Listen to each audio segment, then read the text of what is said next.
ভেটুল বা লাটিমগোটা গাছের পাতায় এগুলো দেখেন অনেক সুন্দর। বলেন, ছোটবেলায় মনে করতাম যে এগুলো গাছের কানের দুল, অর্থাৎ নারীরা যেমন অলংকার পরে গাছও ঠিক সেভাবে অলংকার পড়েছে।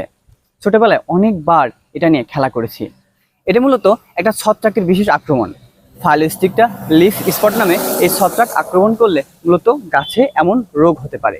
শুধুমাত্র ভেটুল গাছে নয়, অন্যান্য গাছেও এই রোগ দেখা যায়। দেখেন, একদম নরম তুলতুলে, অনেকটা ফোড়ার মতো দেখতে।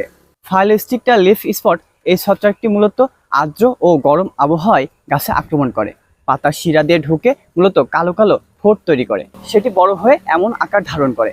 একবার আক্রমণ করলে পরবর্তীতে পুরো গাছটি জুড়েই এই রোগ দেখা যায়। দেখেন, আমার হাতের এই পাতাটি জুড়েই মূলত এই রোগের আক্রমণ ঘটেছে। আমরা অনেক সময় এই প্রশ্নটা খেলা করে যে ভেটুল গাছের পাতায় এটি কি হয়। এটি মূলত ভেটুল গাছের এক ধরনের রোগ, যা ছত্রাকের আক্রমণে ঘটে থাকে।